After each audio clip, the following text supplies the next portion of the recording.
Well, when you're this good, I guess I'll call you Doc. What a great looking figure this is. Hey guys, it's Crusty Old Crow doing another tactical perspective as promised for the day. Going down that line, I just finished number 121, the Night Creepers. Now I'm doing number 122, Doc. I was very excited when Hasbro announced that they were coming out with Doc. It's no secret. My career in the military has taught me one thing.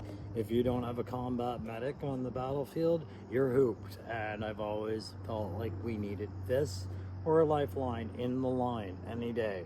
And you guys know how I feel about lifeline. That's not an individual. That's a troop build, as I see it. But Doc is very much an individual. Carl Doc Greer, number 122, G.I. Joe Classified. He is going to show you just how critical he is to that battlefield. You guys know I'm not going to focus much on the boxes anymore because these primary combat function icons that they include in the QR code is not something that Hasbro has followed through with updates. Drawing your eyes to the medical patch on the side, it's actually the other patch on this other side that is more important, the red and white medical emblem, universally recognized as a medical professional on the field, therefore not a target for shooting at. But they wanted you to just see the word, and I feel like that's a misuse of the space. Come on, the other shoulder was more important. But the helmet as well. His loadout is that of a non-combatant. You'll see two sidearms with this guy. One is going to be a flare gun, which is in his hand right here on the box, and the other is going to be a taser, which okay, that's fine for defending your casualty if you're being stormed in a trench, but you know, medics and docs are allowed to carry guns, right? Like they're allowed. They can defend their patients. But I digress. He'll defend them with a taser and whatnot, and who knows? Maybe in lieu of a defibrillator. Old grunt line there. Art, stop. Don't have a defibrillator. Taser, clear. Who knows? Who knows how a G.I. Joe lore works, but I just tell you, I'd rather you had a defibrillator. Nonetheless, guys, we're going to review this guy. We're going to put him on the spindle, and we're going to talk about him, a character I was so excited to have. Thank you very much, Aaron the Toy Enhancer, for trading Doc off for a Warduke. I hope you enjoyed your figure. The funny thing is, I did that trade because Duke, not the Warduke, but Doc was nowhere in my region. However, as soon as Aaron sent that through the expensive postal service across the border and everything got cleared and signed off, and I got Doc out of the package, I got the call from GameStop. Your Doc's in. I said, oh, lovely. Anyways, let's do the review. All right, so here we are. We're outside. We're going to have a look at Herald of Galactus, Carl Greer, the Doc, the Silver Surfer. No, just kidding. It was just somewhere for me to show you he's got a stretcher. And yeah, you could use the backpack as a foot peg if you wanted to. But you probably shouldn't. I probably shouldn't have. But just something about surfing that stretcher just had to be done. Anyways. We got the file card up, so let's talk about the medic whose code name is Doc. Carl W. Greer, service number right up there on the card. Read it yourself. Primary military specialty, medical doctor. Secondary military specialty, chopped and wounds assistant, which we know is just a code for G.I. Joes in general. It's the guys of their secret service under the chaplain's mortar pool, right? So chaplain's assistant. He's from Concord, Massachusetts. He's a captain. Graduated from Harvard Medical School, completed residency at Johns Hopkins. Hoped for a guarantee of a G.I. Joe assignment upon enlistment, told flatly that the Army made no such deals. Doc enlisted anyway and achieved his goal through ordinary channels. Graduated Airborne School, Mountaineering School, and Desert Training Unit. Okay, I'm going to pause there to talk about some horse shit that I just stepped in. Being a doctor and keeping fingers crossed that the Army would be interested in you is like being Michael Jackson and hoping that you could win a dance contest in a preschool. It's just a gimme. We need doctors left and right. In fact, in Canada, a lot of doctors, depending on the severity of the need at the time, will be offered signing bonuses and help with their education program loans from way back. I've heard it's really not cheap to become a doctor. I was thinking about doing it in my spare time, but I've decided just, fuck with the bonsai tree instead. Nonetheless, the way they treat his His wanting to be with Joe and Joe's aloofness to it is just completely ridiculous to me. Sorry, but I had to call it on that. Let's get back to the card itself. An avowed pacifist, Doc believes that the G.I. Joe team is the best we have. We send them into the worst situations imaginable because that's where we need them the most. When the going gets rough, they need something more than a pill roller. I'm their main man. Okay, so can we talk about that for a second? What's up with being an avowed pacifist but wanting to fix the troops that aren't? This is the exact same kind of character they almost created with Lifeline. And I thought, one or the other, but they don't both have to be just because they wear a red cross. All right, now we'll get into the head of the toe of it now that the file card's out of the way. And I'm not trying to rip on Doc or pacifist or medical, just little logic flaws that carry over, and that's part of the tactical perspective. And if you like the tactical perspective, don't forget to hit that like, share. You can subscribe. I'd love to have you. And get the notification bells for when I get a rhythm going and start dropping videos like they're my car keys.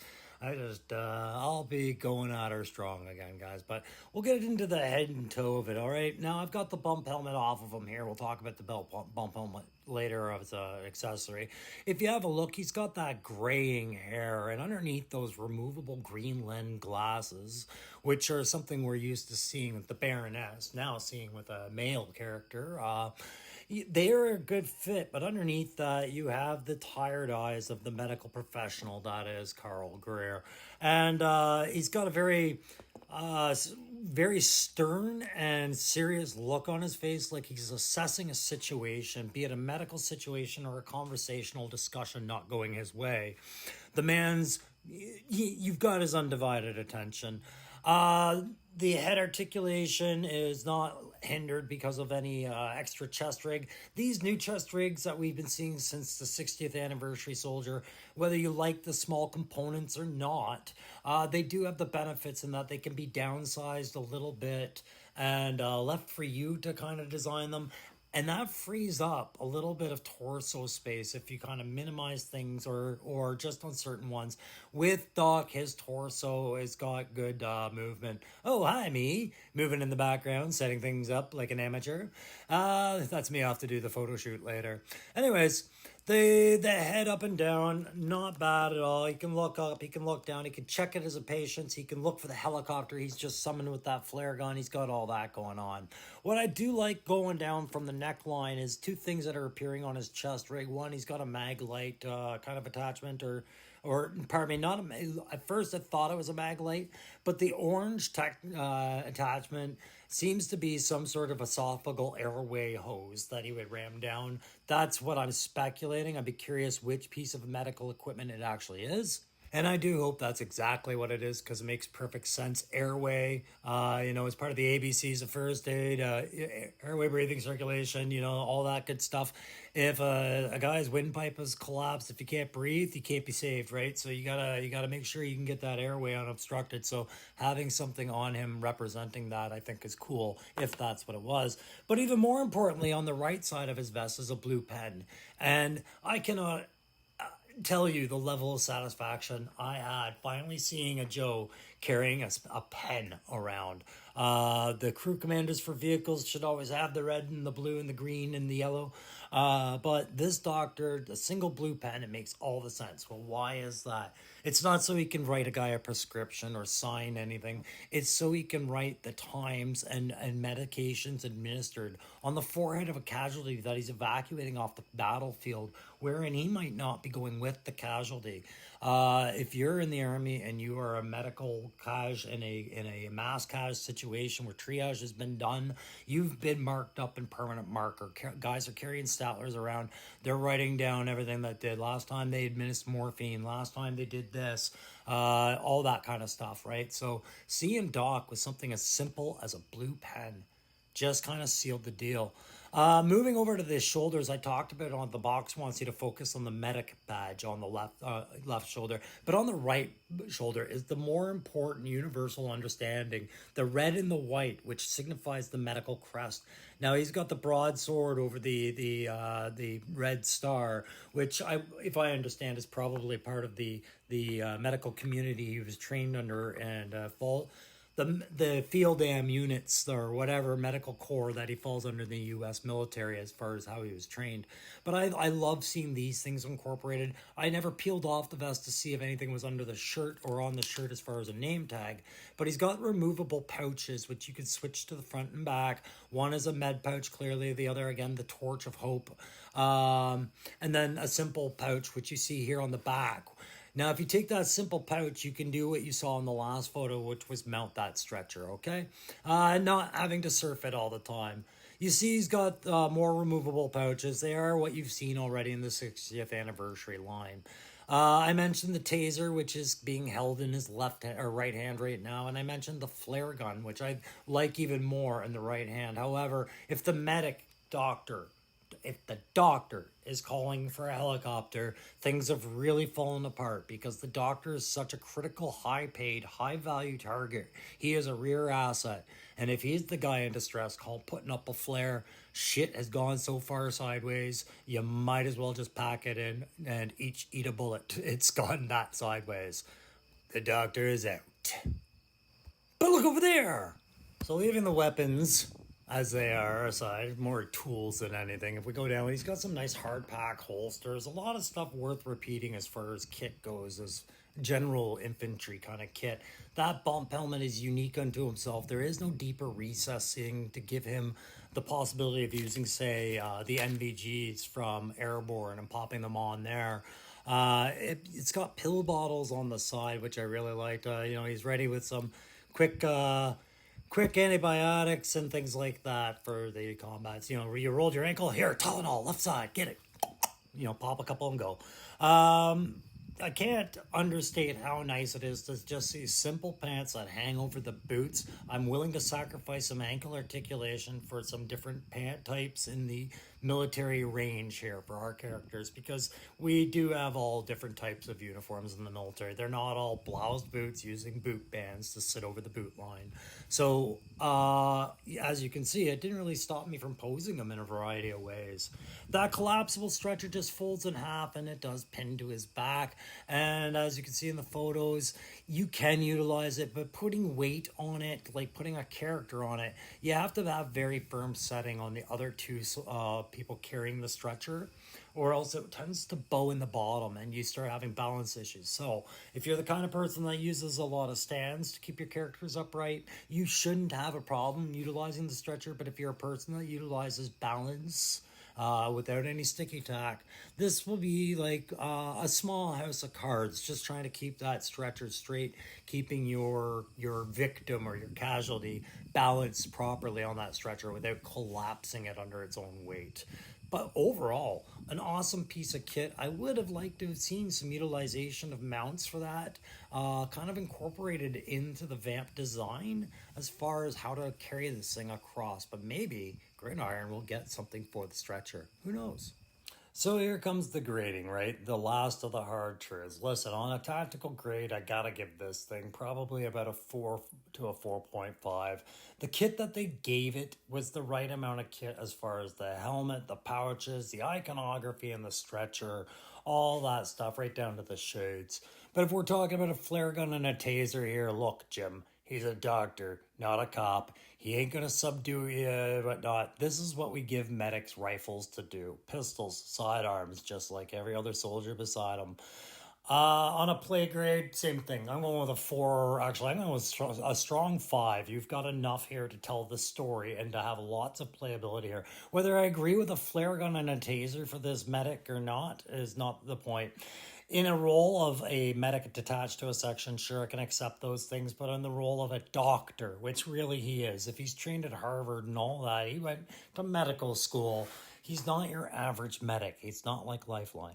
Real medics don't go to medical school. They just get trained by the Army, okay?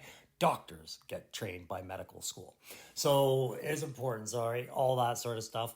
You've got enough equipment here and a great posable figure and a very unique looking figure on your line to give it a solid, I'd say, 5 on the play factor. On the je ne sais quoi, which is French for I do not know what, or what the fuck's going on here, I'm going to give it just an average 3.5. It's not a gloriously outstanding looking professional figure. He is just a clean cut looking soldier ready to go on the march, but he's so clean it looks like he's never been outside the wire before. Maybe there's something to be said about that. So a 4.5, a 5, and a 3.5 I think is still a really good grade for this character. I'm not at all disappointed by him. If only he would meet the potential I have had in mind for him. But then again, that would have been an expensive deluxe set. I like this figure, guys. Well, guys, that's pretty much going to sum up my thoughts on this fantastic medic, Doc, a character who like I said, really, I've been waiting a long time for this guy to get in the line. I was surprised how long it took us to get some medical aid. If you're gonna have a fight between Joe and Cobra, Python Patrol, Tiger Force, Night Force, and whoever the else the fuck Cobra throws at you, at some point somebody's got to bring a band-aid. So, Doc, Carl, Mr. Greer, good to have you aboard. We'll put him up on the shelf. And as you can see, we're working away at our shelves. Eventually we'll get the grand design, but we do have some big scale dioramas coming, including what's going on down below here with Dr. Mindbender and some Cobra backgrounds that I'm having a lot of fun with because, guys, I've told you over and over again, I have a lot of figures I haven't reviewed yet that we have to get to. But I am no better and no worse than any other FOMO motherfucker. Eventually, we're going to get to him, but we still have Torch to get out of the way and finish number 123. So, Torch will be coming up soon, but as will Once a Man. All right, guys, that's going to sum it up for this tactical perspective. Thank you very much, all you subscribers and all you passerbys who maybe this isn't your first time being here. And if it was your first time being here, thanks for sharing it with us and sticking around. Lots more to come. All right, we'll see you soon. Bye. Fire.